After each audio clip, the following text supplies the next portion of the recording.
સુરેન્દ્રનગર જિલ્લાના લીંબડી તાલુકાના દેવાપરા ગામે મારામારીની ઘટના બનવા પામી હતી, જેમાં 2 લોકો ઈજાગ્રસ્ત બનતા તેમને સારવાર અર્થે હોસ્પિટલ ખાતે ખસેડવામાં આવ્યા હતા। મળતી માહિતી મુજબ વાત કરવામાં આવે તો લીંબડી તાલુકાના દેવાપરા ગામે જૂની અદાવતને લઈને મારામારી સર્જાઈ હતી કે જેમાં 7મ-8મનો તહેવાર હોય અને તહેવાર કરવા દેવપરા ગામના વતની શંકરભાઈ માવજીભાઈ ઝાપડિયા અને પ્રવીણભાઈ શંકરભાઈ ઝાપડિયા તેઓ દેવપરા આવેલ હોય અને જૂની અદાવતને લઈને મારામારી સર્જાઈ હતી। ત્યારે મારામારીની ઘટનામાં શંકરભાઈ માવજીભાઈ ઝાપડિયા અને પ્રવીણભાઈ શંકરભાઈ ઝાપડિયાને ઈજા પહોંચી હતી। ત્યારે આ બંને ઈજાગ્રસ્તોને સારવાર અર્થે 108 દ્વારા લીંબડી સિવિલ હોસ્પિટલ ખાતે ખસેડવામાં આવ્યા હતા। મારામારી બાબતે લીંબડી સિવિલ હોસ્પિટલ ખાતે MLC નોંધાઈ હતી અને વધુ સારવાર અર્થે આ બંને ઈજાગ્રસ્તોને સુરેન્દ્રનગર ખાતે રિફર કરવામાં આવ્યા હતા।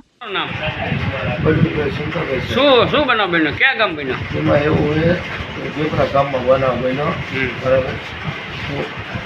મને તારી મારી સાહેબ અને પગે વાગી ગયો, બરાબર। કેટલા જણા મારવામાં હતા?